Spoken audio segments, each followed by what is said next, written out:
Hello and welcome again to the Reimagining Work podcast with Rocky Nort. I'm going to pronounce your name correctly one of these days. Am I getting close?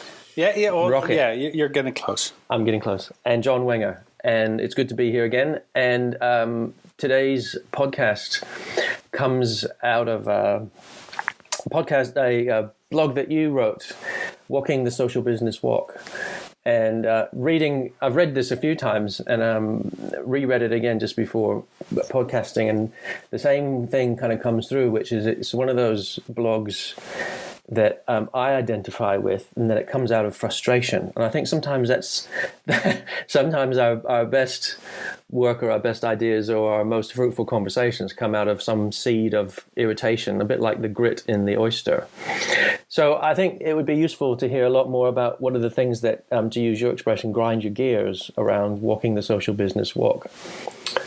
And it comes about with a friend who's experiencing some frustrations in the work that she does. It is a very common theme, right? I mean, it's not just with my friend, and I've also experienced it in my professional life a number of times.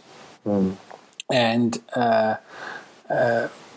but that was always from a relative distance, and something that you're becoming more aware of later on, where you go like, oh yeah, sure, yeah, we okay. Yeah, we used to have one of those platforms where you were supposed to be working on or sharing your professional information for HR purposes. And none of those systems ever really established itself outside the HR environment. And so they would be like an HR initiative to start a new way of sharing information or communicating or being transparent. But it's always with the wrong angle. In this particular case, it was about having every personal information of employees readily available for HR purposes. So finding new clients, sending out resumes and things like that.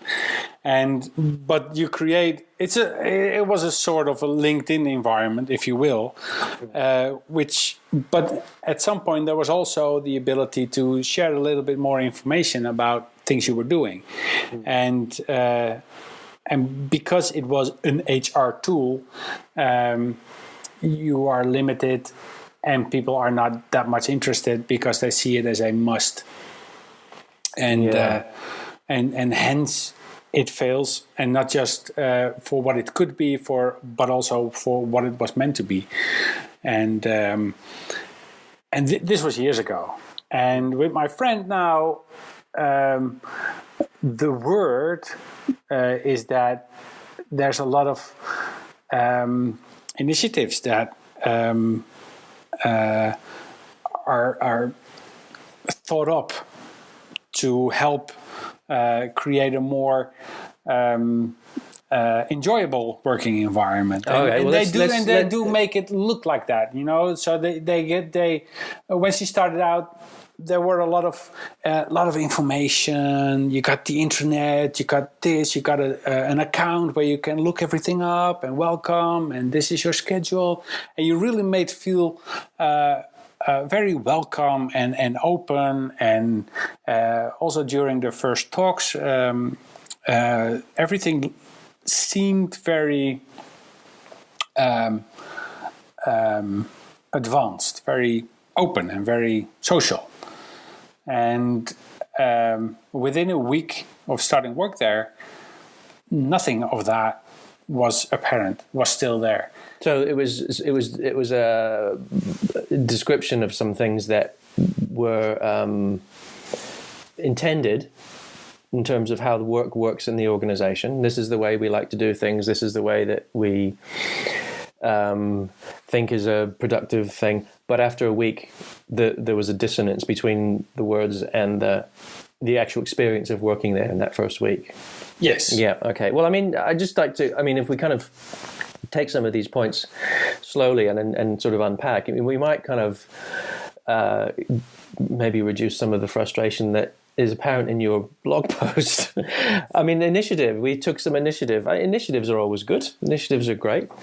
I think there's something about the environment in which they are intended, though, or that they're proposed. You said these were initiatives that were thought up, and you didn't say who they were thought up by. Who were these initiatives thought up by, and for what purpose? Well, in the particular case of my friend, I don't know. Right. Okay. Because I don't have that much information from within that company, obviously. But I did see a blog post of the CEO, or at least he tweeted it, so that makes it his. And it was all about finding about how they interact with their employees, how they ask them for information, how they want to establish a better working environment, and they do that through questionnaires and those kind of initiatives. And I know from my friend that just doesn't happen. Well, I like the idea of a better work environment. That's, who wouldn't want that? That's lovely. Exactly, I agree. Yeah, it would be great. Yeah, but you have to talk to your employees and find out what it is that makes the current environment not so fun to work with. Yeah, because you use the word enjoyable. It's about making the work enjoyable for people. So there is some good intentions, and I think you and I have, in conversation, used the expression, the road to hell is paved with good intentions. So there are some very good intentions here. The CEO has tweeted this article, so thereby... Which is good, right? We have to accept that as a positive thing.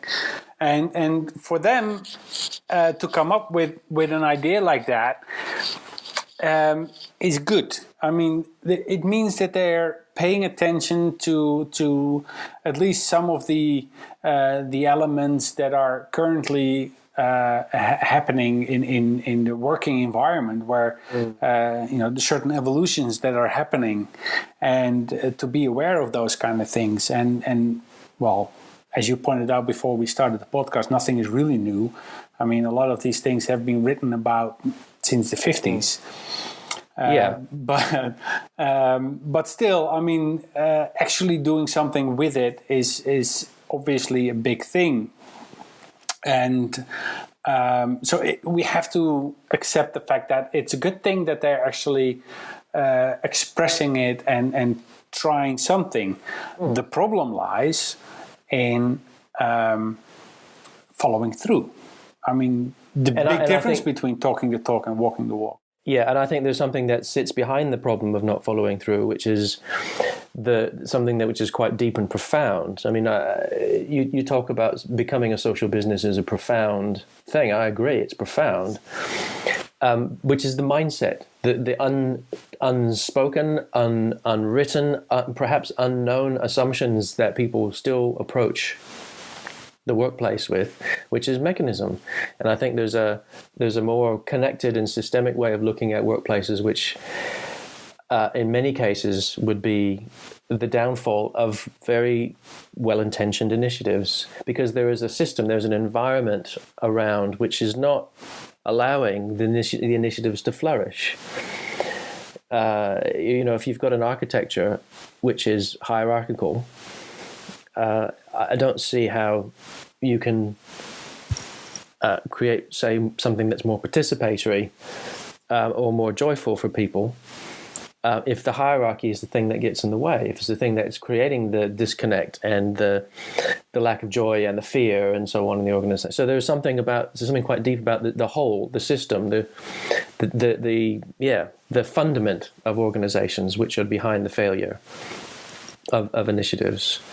Yeah, those are barriers that you run into once you start looking at an enterprise. What are the things that that you run into when you come up with a certain initiative. Yeah. Because it's one thing to actually come up with something, and this is also another point that I want to make about that, because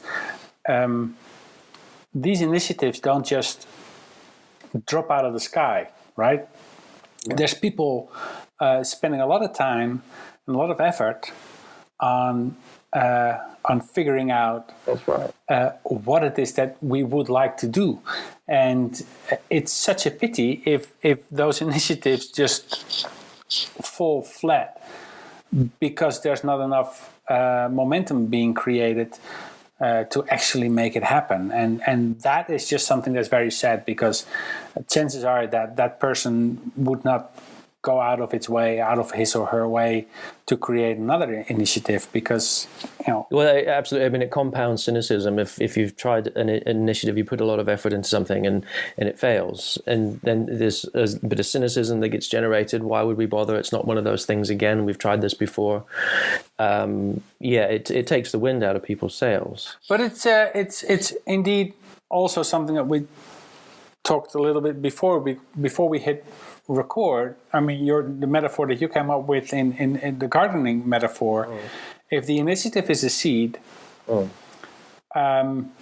you can create or have a perfect seed and create a perfect initiative, and then you must look at the environment in which the seed has to become something. It has to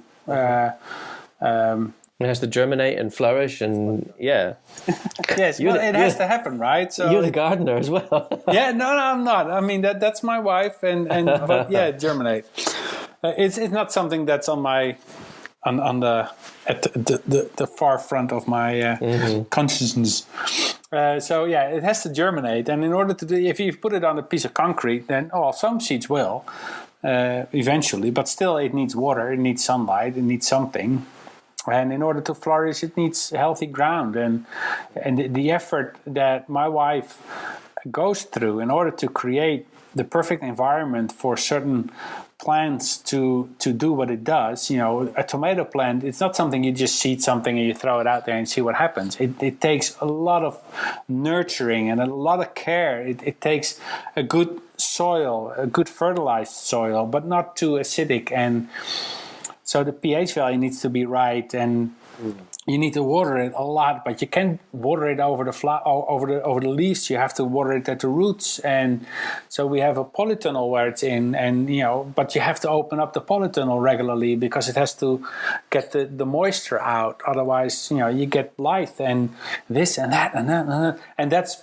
And then it's already in the tunnel. So, but in order to get it to germinate, you have to put it in a little thingy, and then you have to put it in. And it takes a lot of effort. Let's stay with this analogy. I think it's very transferable. So, say your tomatoes don't germinate, or they germinate and they just don't flourish. They don't provide the kind of crop that you expect at the end of the season. Where would you start working out what went wrong, if that was the case? Because there's a whole list of conditions which individually could have an impact, but how would you know which one of those things led to your failed crop? Eliminate everything that can't be a problem, and whatever remains, however improbable, must be. And but there's a certain list of things that you can actually just tick them off, and. In this case, there's knowledge, right? You have to have certain knowledge. And it's one of the points that I wrote down in order to be successful is, get help. Get somebody who knows where to look. And in this case, in the case of a tomato plant, the internet is our best friend. And if you can't find it, you go to a community and you say, well, this is the things that I've done, and it still doesn't work. And then you get somebody, what's the problem? How are the leaves? Are they curly, or they have like a brown tip on it, or is there like little white spots, or do you have a lot of aphids, or do you have this, or do you have that, or is it in the wrong place? I mean, the first time that we put them up in the polytunnel, they were too close to the door, so they got too much wind. Yeah. So they suffered from that. So now we put them in the middle, and they suffered a lot less from the draft in the tunnel itself. Well, and that made a difference. And the same goes for the peppers and the chilies. Mm. And so it's all these kind of things that, at some point you can run into a certain barrier, and then you have to figure out what is it that stops me. I mean, in the case of my friend, there is a certain funnel going down, we have to assume. I did that in my blog post also. Let's just, for the sake of argument, assume that they really wanted to make an effort in changing something. Then the information has to go down at some point. And from what I've been told, the stories, that her manager is just old school, numbers oriented, middle management, whatever. That don't care. And again, that makes sense. I've never really, if I kind of cast my mind back, I've never met anybody in HR or L&D who had bad intentions for the staff or the management of the organizations that they worked with. Never. But again, there's lots of blind spots around how they think things work. You can change a company by sending an email, by sending a memo or putting up a poster or something. It isn't really a feasible assumption, because you hit people like my friend's manager, and from what I understand, and if I put the pieces together, he'd be somebody who would just stop the information. Just it would not go any further, because it might undermine him in his command and control mindset. And these are one of the barriers that you can run into when you want to change even a little bit. And this is you're kind of underlining again what we said earlier, like it's about mindsets, the unknown, unspoken, unknowable, perhaps for us as individuals, attitudes and beliefs and values that we bring to our work. And it might not be that the manager would identify what they do as command and control. I suspect not many people. He just does what he does. Does what he does, and I think a lot of that will be because it's what the system, the culture, the organization condones. It's what it advocates. That's what I mean by that kind of unknown and unspoken stuff. It's just in the air conditioning. And sometimes, you said that one of the useful points to assist with these initiatives is get outside help. Certainly, I think about a system, and systems are generally unable to see themselves. If you're in it, it's hard to see it. As an outsider, I walk into organizations, and I'm sure that this has happened with you. If you're not part of that organization, you can look around and you go, oh, I see what's happening here. I see why that's not happening, because you're not in it. You're not subject to it. It's like you're not drinking the same water everybody else is drinking. You're not breathing the same air out of the air conditioning. So outside eyes, I think, are useful for this sort of thing, to uncover systems blindness. What are some of the things that are the conditions, what's going on in the environment that's affecting us, whether we like it or not, that's preventing us from behaving in ways which we would like to think that we are. It's difficult to take a bird's eye view when you've been working within that company for a long time, and any changes that you've done have always gone the same way. Yeah.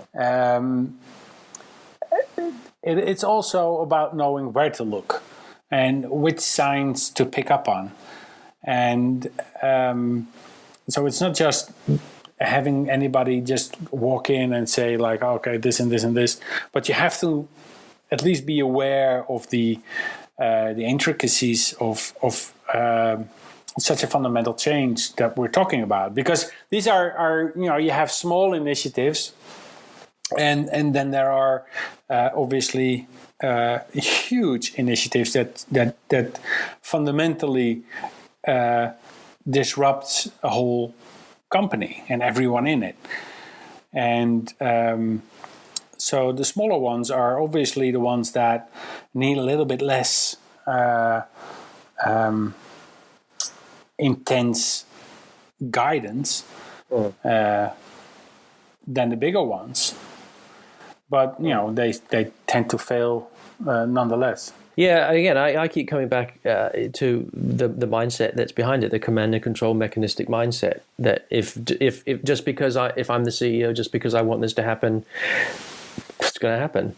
I think that mindset. That, again, I don't think it comes out of malice or any kind of ill intent. It's just the mindset of this is how things have always worked. This is how we used to do things in the world of work. This is how we get things done. I've just been thinking there's a model that I came across some years ago that in terms of how a leader or a manager communicates, there are some informal things that they do, like day-to-day discussions and conversations, casual remarks, debates they get into, body language, tone of voice, attitude, energy.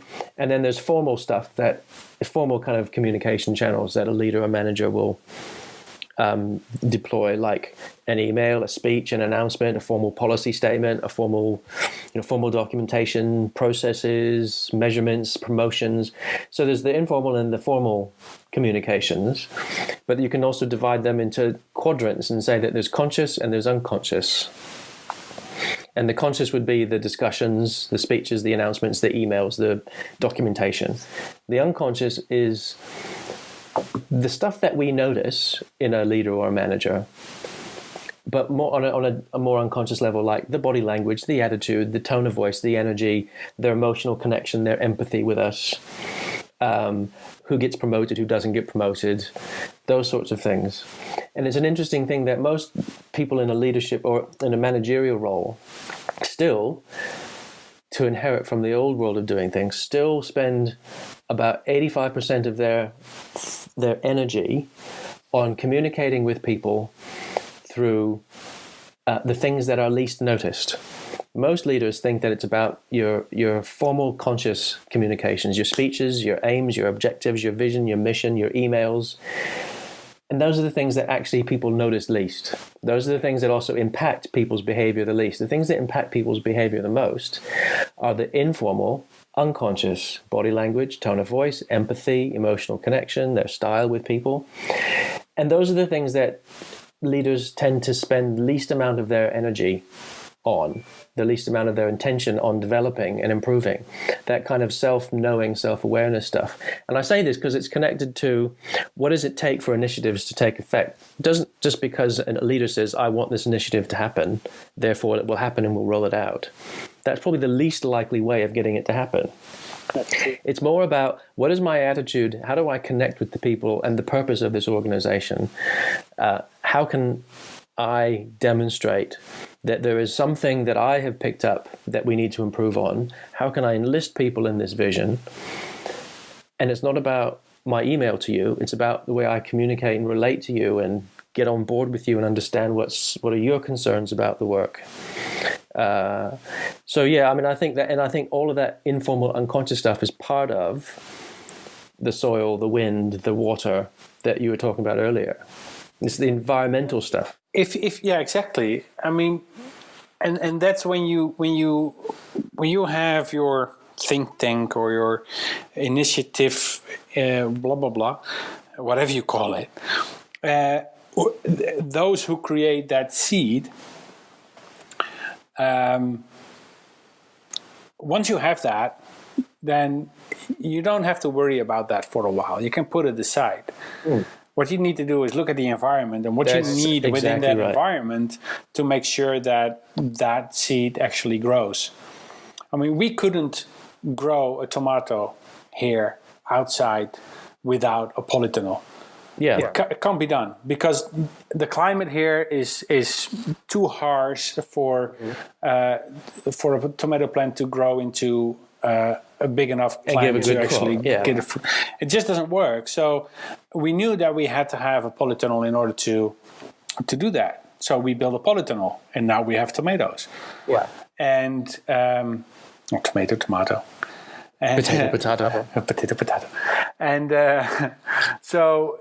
And that's so very important where you and that can have extremely significant and fundamental consequences, because then you can run into certain elements like a middle manager who's put there and who's been sitting there for the past 10 or 15 years. And you can come to the conclusion where you go like, well, that person in his current role is going to be a problem. It's going to be a barrier. You have to do something about that. Yeah, absolutely. I mean, use the word command and control, and the picture that I have in my mind is some very old style bosses I've had in my time, where you walk in and you smell it in the room. Is this fear? And it's not the kind of terror that you'd see in a horror movie, but there's a fear in the workplace that shuts people down. And I kind of think about, I refer to Deming's 14 points often in conversations, and I think they're incredibly valid. The drive out fear is one of his points. If you've got a command and control mindset in a manager, and again, unconscious, not intending to be create fear, but that's actually what goes on. If you have a fearful work environment, if you have, soil that's not fertile, how could you possibly expect an initiative around social business to flourish? People aren't going to become social if they're thinking, what's the right way to be social? How am I going to be punished if I'm not social in the way that the manager wants me to be social? It's like you've got to actually change some of those mindsets. First, you've got to uncover what the mindsets are, get rid of that systems blindness. And again, what you were saying when you said you've got the seed that you put aside, the seed is a great seed. You've got to look at the environment. That reminded me of the 95% rule. I think was something like 95% of opportunities to improve performance in the workplace are down to the system, not the individual. If only 5% is around the individual improving the way that they do things, then it says to me that you need to look at the system, look at the environment. You've got the seed, put the seed aside. You've hired the right person for their skills. That's great. But are we putting them in an environment that lets them flourish and really bring themselves fully to the work? Mind you, we don't change an organization, right? We do change the people. Because an organization cannot be changed as such. It's something inanimate. It's a system. Yeah, exactly. So you have to, if you want to create an environment with less fear, and even if you drill it all the way down to a lower level and a middle management, you have to lead without fear. This is you're connecting the dots here. This is great, because the thing that will let people know that I'm interested in driving out fear is not my formal announcements about it, but it's my informal, unconscious stuff I do as a leader. So if I want to lead an environment where I'm driving out fear, I'm going to do that through my body language, through my relationships with you, through my energy, through my attitude, through my tone of voice, through my style, and it's got to be genuine. And that's where I think a lot of it comes back to the leader becoming more self-aware. There's a whole self-knowledge piece around what it means to be, sort of the learning about being leader. But yes, if you're going to drive out fear, it comes about because of who you are as a person and how you relate to people as a person. It's point 13 of the 14 points of Deming. Institute a vigorous program of education and self-improvement. Yes. And this is something that I believe relates to middle management so much more than it even does on a lower level employee management, because the employees, when they're properly incentivized, they will want to learn more and they will want to grow.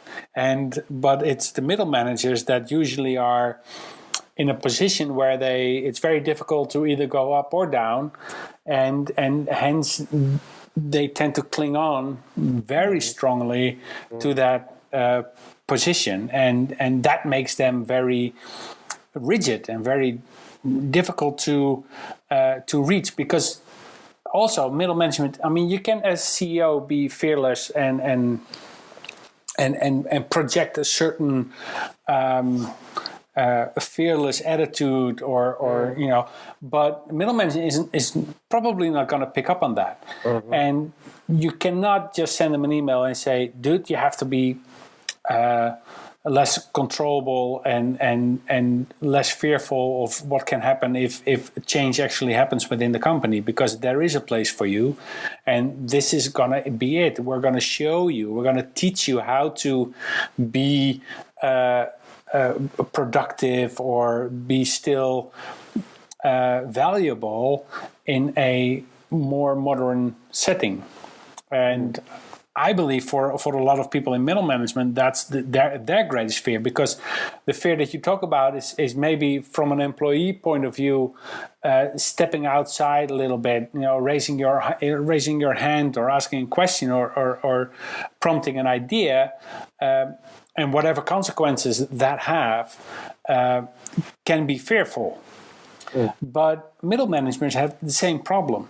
Absolutely, and they're subject to exactly the same system. Yeah, exactly, and so, but I have a feeling that sometimes gets a little bit overshadowed by having a platform available within a business, and then we're going to teach the employees how to use that platform, and but the role of all participants is very important, including middle management, or maybe specifically middle management. And where you want to go is that you want to have, leaders instead of managers. And because if somebody is a manager on a certain level and all he cares about is numbers, then he's not going to be a leader at all. Well, and if the most that they know how to do, and it's not about blaming these people for being inadequate, but if the most that they have inherited or the most that they have been educated in terms of their experiences at work is to be the bean counter, then I kind of don't blame them. And then they will be, a subject, as you say, to the same system, the same systemic elements, like fear. And certainly for middle managers, they've got a lot to be fearful of in a fear-laden system. I think they want to be careful they don't do anything that's career limiting. They are in the middle. That's right. It's a bad place to be, historically, right? And it's a tough situation because you get it from both ends, and. It's absolutely true. I believe like a good manager is somebody who protects and nurtures the people below him. He is it's a little bit tricky, but he is the one that is the wall between his employees and the big bad world of corporate involvement, and but he has to do it in the right way. Yeah, I mean, even the languaging there that you use, it says to me that there's an air of fear. Protect from what? True, absolutely. Yes, it's absolutely true. I get you completely. That's why I was a little bit stammering a little bit, but even in a socially driven business, there is still that fear of responsibility and accountability, and sometimes certain things just happen, and because you can have as much initiatives if you want, and be completely social and collaborative and innovative, and we're still just people, right? And we're still just going to work for a lot of us, and that means that we're still going to work because we need to make money. And otherwise, we have a problem with our mortgage, and that is still the bottom line. Yeah, it reminded me of that expression that a man will not see something if his salary depends on him not seeing it. So people have those sorts of personal needs. They need to make sure that they put food on the table. I completely understand that situation. And, we're just people. I was thinking recently about Milgram's experiments in the 60s, where people were found themselves doing horrific things to other human beings as part of a scientific experiment. And he was trying to work out, why do people do horrific things? And his hypothesis, which I think I go along with, is that the environment set the conditions up that compelled people to behave in certain ways. I think it came out of people trying to make sense of, Nazi Germany, and, we were just following orders. And from our very comfortable positions, we go, yeah, right, I wouldn't do that. But research is showing, actually, that if we were in the same exact conditions, we would do exactly the same as anybody else, because, as you say, we are people. And we are compelled to do what our conditions set us up to do. The system punishes us for us not doing what it just wants us to do, even if it doesn't feel right. Exactly. And I'm not sure about anybody, but most people push the button, and some even went so far that they would actually induce severe physical harm. That's right. Yeah. And but it goes both ways, right? Because that is something. It's an extreme, obviously, but it did show how people are, willing to, or at least able to make certain, take certain steps in order to achieve what it is that they want to achieve. But if you turn that into a positive thing, because obviously there's a flip side to that, because and we're talking about fear now, and that is something that has been conditioned over a very long period of time. And so people are comfortable living in such an environment. Yes, that's right. And it's like the frog in cold water and boiling water. If you put him in boiling water, he'll jump out. If you put him in cold water and slowly boil the water, he'll stay in. Right? And that's what happened with us, obviously, at work. I mean, we're gradually growing up into a system that we learn to fear, and that we accept for them to control us. And instead of that, we control the system. And that is something that needs to be, not necessarily changed, but it's, again, the environment. Where people... I disagree. I think it does need to be changed. I think one of the biggest things that can happen in reimagining work is managers revision what their role is. True. And I think it's not about managing people or change or time. It's about managing a system. It's about managing a system. It's about creating an environment. That's the one I mean. Where those kind of changes can actually take place. That's exactly right. Yeah. Because you can have such a great initiative of, let's turn around our middle management and have them, but if they still believe that they're living in an working in an environment where if they provide a little bit too much pushback to one level higher, that their head's going to be chopped off. That's right. Yeah. You can have all the initiatives in the world, but it's not going to work. They also need to be able to speak up and go forth and spew ideas and challenge their manager.